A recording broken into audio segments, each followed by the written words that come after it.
Voilà, ça n'a pas changé de titre, mais j'ai préféré sur la première diapositive indiquer le titre de la pièce qui va me servir voilà, de terrain, d'explication et d'entrée dans ce que peut être un spectacle et ce que recherche un spectacle, notamment au niveau du corps du spectateur, mais aussi du corps de l'acteur, parce que dans le cas de cette pièce, il s'agit d'un spectacle dans le noir le plus complet. Et depuis l'ère de l'entrée de l'électricité, du gaz d'abord, de l'électricité ensuite dans les théâtres, ça n'est pas si facile que ça, d'autant plus qu'aujourd'hui avec les téléphones portables, c'est encore moins facile d'obtenir l'obscurité la nuit la plus complète. Donc voilà, je vais m'intéresser à une expérience de nuit complète où spectateurs et acteurs sont dans le noir complet.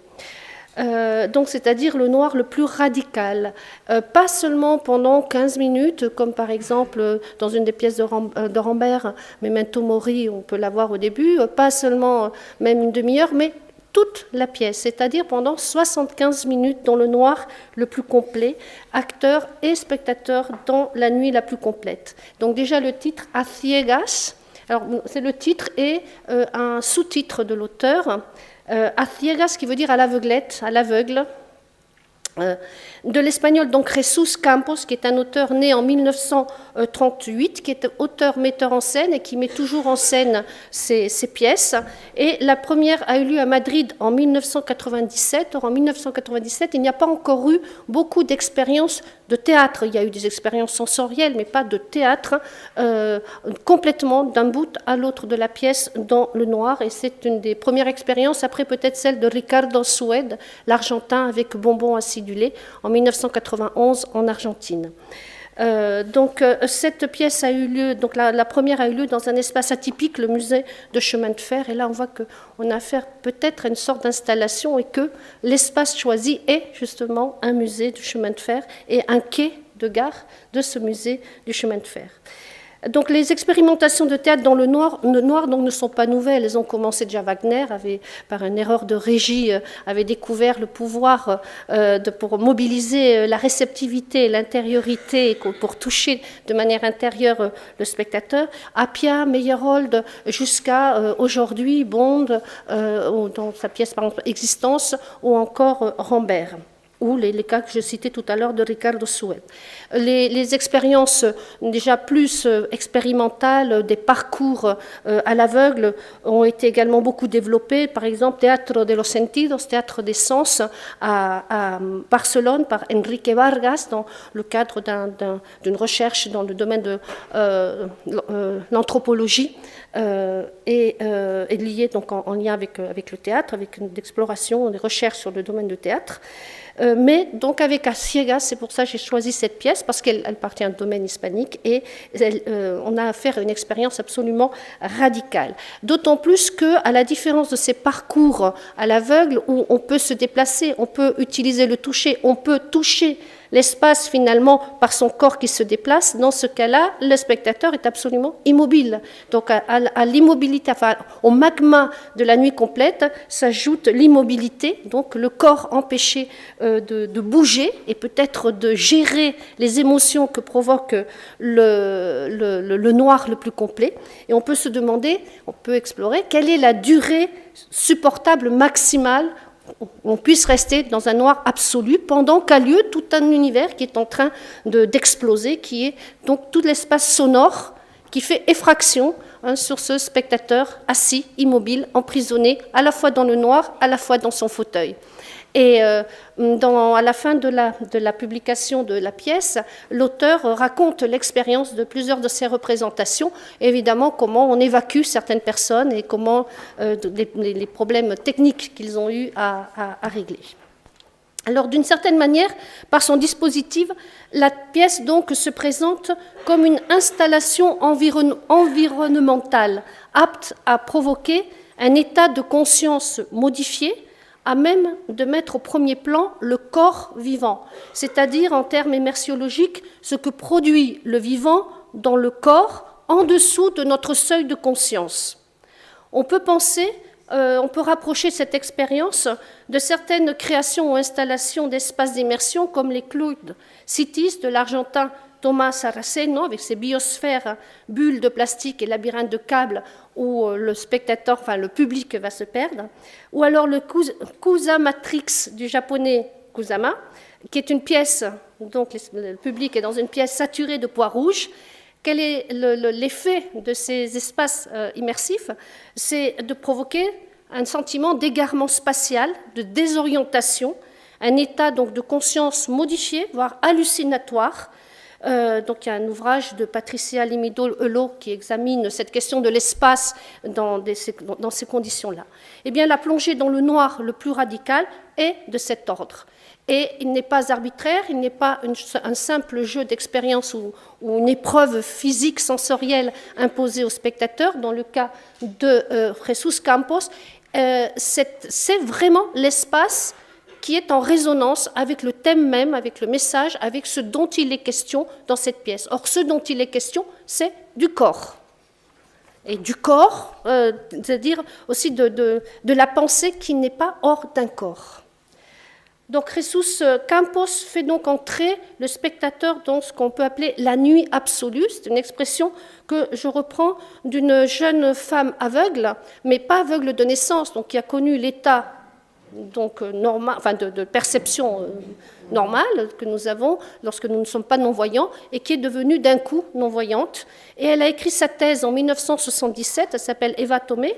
En 1977, sa thèse s'intitule « L'être et le monde à l'état nocturne ». Et donc je vais la citer, puisqu'elle raconte dans cette thèse, sa thèse consiste à raconter bien son expérience, qu'est-ce qui se passe dans le corps, qu'est-ce qui se passe pour les perceptions spatio-temporelles lorsque d'un coup on est plongé dans la nuit absolue. Elle dit entrer dans la nuit absolue, c'est perdre connaissance, s'évanouir. Le monde extérieur disparaît pour celui qui s'est évanoui. On prend la conscience de la position de son corps dans l'espace, de sa surface, on perd la conscience de la position de son corps dans l'espace, de sa surface, de son volume. Le non-voyant a l'insupportable sensation d'exister dans un milieu abstrait, mais il se sent exister. Il fixe son attention sur son corps. C'est sa seule certitude et le seul élément rassurant qui contrarie le sentiment qu'il a d'un espace homogène. Cette position du corps lui donne au moins la notion du haut, du bas, de l'avant, de l'arrière, la gauche, la droite. Cependant, il ne se situe par rapport à rien. Donc voilà, c'est justement l'espace dans lequel Jesus Campos plonge l'action de sa pièce, plonge ses spectateurs pour recevoir cette pièce, pour vivre 75 minutes avec des personnages qu'ils ne verront qu'à la fin et qui ne ressembleront certainement pas pour aucun d'entre eux à ceux qu'ils auront projetés sur l'écran noir de cette nuit absolue par le travail de leur perception et de leur imagination qui leur aura fait imaginer les corps, penser les corps dont ils n'ont que le son. Et inversement, les acteurs sont, bien sûr, ils ne voient pas le spectateur, ce qui n'est aussi habituel lorsqu'on a la lumière dans les yeux, mais ils savent qu'ils ne sont pas vus, ce qui a des conséquences, bien sûr, sur le jeu de l'acteur. Comment aider le spectateur à penser les corps qu'ils incarnent, leurs corps d'acteurs et les corps qu'ils incarnent.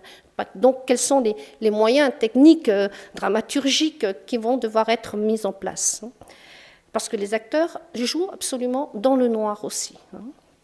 Donc, la pièce se présente dans son sous-titre, on le voit, Auto sacro del realismo inverosímil o de la irrealidad verosímil, c'est-à-dire auto sacré de réalisme invraisemblable et de l'irréalité vraisemblable, approximativement. On voit comment elle se présente déjà dans son sous-titre. Donc la pièce donne déjà le ton. On a affaire à une allégorie grotesque. Mais aussi, elle indique une sorte, déjà le brouillage des frontières entre le réel, le vraisemblable, l'irréel, le réel, et on peut penser à ce dont on a parlé hier sur le virtuel et le réel. Donc on est aussi donc, dans cet espace immersif, il n'est pas d'un autre ordre, d'une autre qualité finalement, que les espaces virtuels dans lesquels on plonge, on peut plonger le spectateur, et où c'est la question de l'espace qui est donc, des repères spatiaux hein, qui manquent, qui font défaut, qui sont modifiés. Donc il s'agit d'une allégorie grotesque qui va nous parler du corps, c'est-à-dire de la naissance de l'humanité. Cette allégorie plonge, comme on le voit, le spectateur dans un non-espace, à la fois homogène et compact, et flottant en même temps, celui de l'obscurité où le seul point d'ancrage est ce corps qui pourtant fait si peur. De quoi avons-nous peur du corps, répondait Lacan. Donc, évidemment, après, au cours de la représentation, comme je vous l'ai dit, il y aura plusieurs évacuations, jusqu'à 5 évacuations lors d'une représentation de personnes qui se sont évanouies, qui se sont recroquevillées, qu'il a fallu évacuer, même en enjambant les acteurs dans le noir, donc les personnes qui les ont évacués ayant des espèces de lunettes infrarouges pour pouvoir voir dans l'obscurité. Donc, comme tout auto sacramental, puisque le titre l'indique, auto sacro, c'est un genre liturgique, rituel, liturgique espagnol du XVIIe siècle, qui met en scène de manière allégorique le mystère de l'Eucharistie. Donc, comme tout autosacramental, et c'est le grand maître de l'autosacramental, c'est Calderón de la Barca, et qui a donné une définition de l'autosacramental. Donc, comme tout cette auto, mais sacré, non pas sacramental, articule ce qu'on appelle un argumento, on pourrait résumer ça par l'intrigue, mais ce n'est pas tout à fait ça, et un assunto, c'est-à-dire, on pourrait résumer ça par un thème, mais ce n'est pas non plus tout à fait ça. Il n'y a pas de mot en français pour définir exactement ce qu'il en est. Donc l'argumento se résume en quelques mots. C'est l'accouchement par un homme, et non pas par une femme, c'est une première, d'un enfant. Voilà, c'est tout, c'est l'action. Toute la scène, les 55 minutes de la représentation, c'est cela. Un accouchement, avec tout ce que comporte l'accouchement physique, pas métaphysique, un accouchement physique d'un enfant, mais par un homme. Un homme qui découvre ce que c'est que porter un enfant et ce que c'est que d'accoucher d'un enfant. L'assunto embrasse l'histoire de l'humanité depuis sa naissance à sa chute et sa résurrection, enfin une résurrection dans un espèce de grotesque éternel recommencement. Une humanité qui est lancée par cet acte involontaire de la naissance dans l'univers, sans boussole, sans direction fixe, à la dérive, avançant, comme le titre l'indique, et tel que les spectateurs sont placés dans l'obscurité, à l'aveuglette, à la dérive. Une humanité qui, par un deuxième acte, celui-là volontaire, ferme les yeux pour ne pas voir la mort qui la cerne, mais qui en même temps, et malgré cette mort omniprésente, Calderón, dans une de ses pièces, et bon, c'est une phrase très baroque, dit « El morir está en el nacer », c'est-à-dire la mort est déjà est là dans le naître, au moment où l'on est, on commence déjà à mourir. Donc, en même temps, donc cette humanité qui met toute son énergie dans la volonté et le désir de vie. Alors, je cite le texte, il dit « Quand le monde », donc c'est l'un des personnages, je vous présenterai dans un moment les personnages, l'un, ils ont des noms génériques, l'un qui dit « Quand le monde s'obstine à s'éteindre, il vaut mieux fermer les yeux pour ne pas voir l'obscurité. » C'est ce que dit l'un, l'homme qui pense. C'est celui qui va accoucher de l'humanité. Alors on se dit, combien de spectateurs ne sont-ils pas exactement à ce moment ou un peu avant ou tout de suite après en train justement de fermer les yeux pour ne pas regarder le noir, pour ne pas éprouver le noir. C'est un réflexe que peut-être on a tous expérimenté quand on est dans le noir, on ferme quand on est dans des spectacles, on ferme les yeux. Un peu plus loin, le même personnage, l'un dit « Ce dont il s'agit maintenant, ce n'est pas d'accoucher de faits historiques, mais de créer un corps solide, dans lequel les idées puissent trouver leur résidence, de préserver la vie pour que la pensée ne se perde pas. Tu peux imaginer le monde avec l'imagination à la dérive ? Et là, hier, justement, notre collègue Larsen a cité Johnson dans son travail, The Body in the Mind, où il évoquait comment l'expérience et l'imagination corporelle formaient la base de la signification, comment l'imagination, c'est-à-dire l'imagination à prendre dans le sens de la capacité à organiser les représentations mentales, concepts, images, etc., comment l'expérience corporelle façonne notre cadre mental. Et il a développé la notion de schème d'image, ces structures préconceptuelles qui sont mises en forme par notre expérience corporelle. Et je crois que ici, dramaturgiquement, vous voyez, c'est ce qui est dit, c'est ce qui est fait, c'est ce avec quoi on expérimente. Donc la pièce, comme vous le voyez, ne parle finalement, au bout du compte, que de cela, du corps. Et elle joue en permanence d'une mise en abîme qui, autant que le dispositif d'immersion dans le noir, enveloppe les spectateurs dans cet antre matriciel originel de la gestation de l'humanité, et deux, met en scène, d'une certaine manière, le processus même de la symbolisation. Alors, comme Tisserand a pu le faire observer dans un ouvrage qui a été consacré à ces questions-là, la symbolisation a reçu une de ses meilleures formulations mythologiques avec le dogme catholique de la Sainte Trinité, c'est-à-dire 3 en 1. Alors pour les croyants, je suis en train de commettre une hérésie en parlant de mythologie, mais voilà, on va se resituer dans ce domaine des représentations et des mythes. Donc la Sainte Trinité, précisément, est l'image sacramentelle et baroque par laquelle se ferme la pièce de manière inattendue, surprenante pour le spectateur, car rien de ce qui avait été donné à entendre, les bruits, les sons, le dialogue, ne permettait de prévoir l'apparition, au bout de 75 minutes, une apparition d'une manière progressive, mais en même temps violente, puisqu'on joue avec un effet de solarisation et de brouillage par une sorte de jeu de brume, et apparaît sur une espèce de char qui ressemble totalement à ce qu'on appelait los carros, les chars de l'auto sacramental baroque, apparaît une Sainte Trinité absolument grotesque et pathétique. Voilà, alors ça c'est le début de la pièce, quand les spectateurs s'installent, il y a cette lumière bleue, donc ils ne peuvent pas voir ce qu'il y a vraiment sur scène, mais ce char est recouvert il y a une forme. C'est en fait ce carro final, ce char final. Ensuite, bien sûr, c'est le noir le plus complet, qu'on a représenté comme ça. Donc là, nous sommes à 5 minutes du spectacle.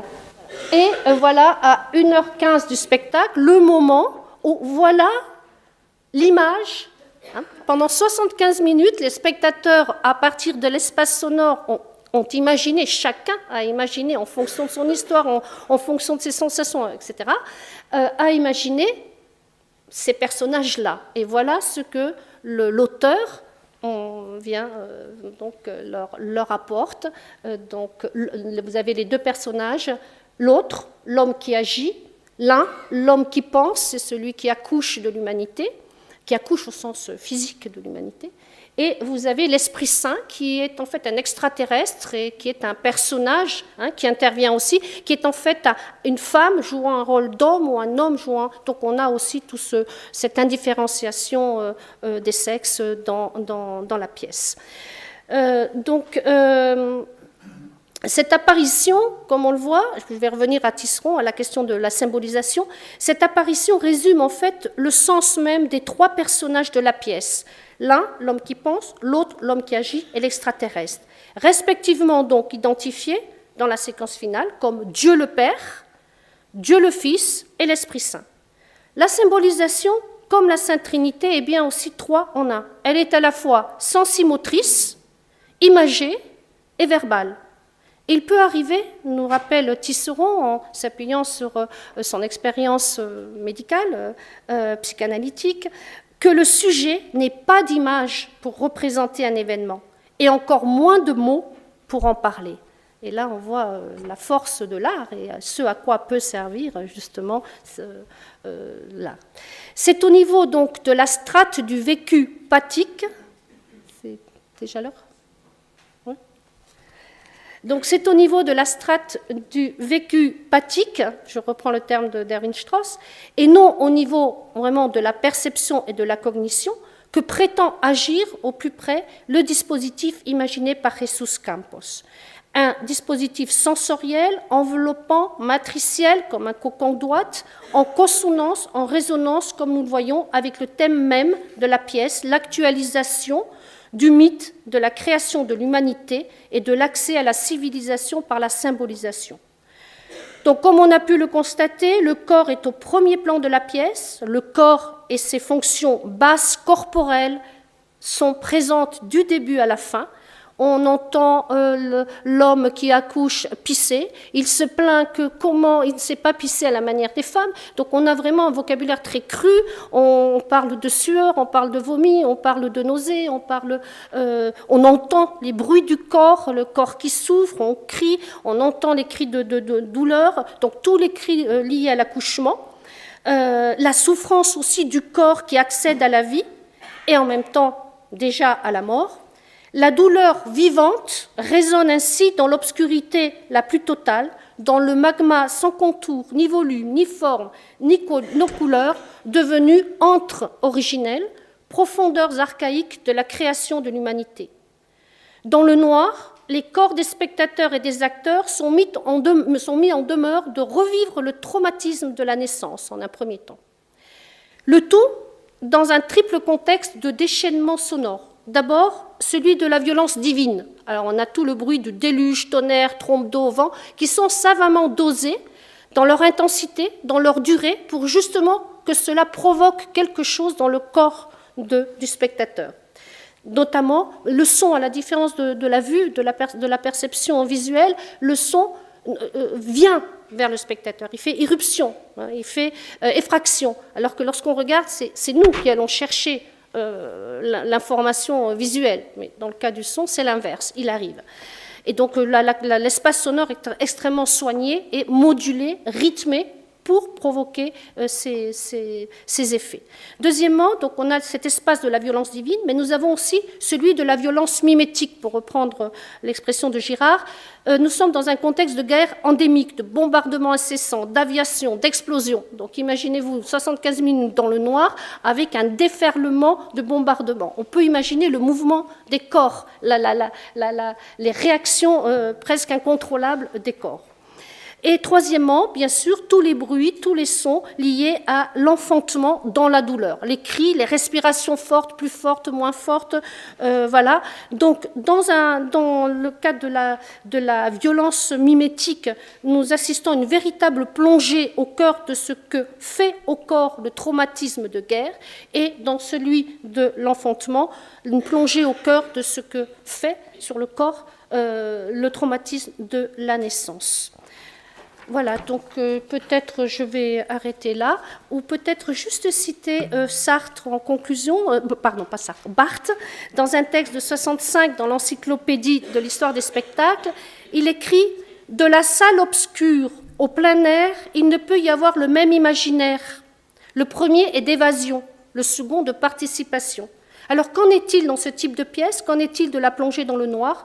Il conviendrait peut-être d'évoquer un imaginaire d'intériorité et de parler de théâtre du jeu et de théâtre du corps, des théâtres du jeu, des théâtres du corps qui sont assemblés dans cette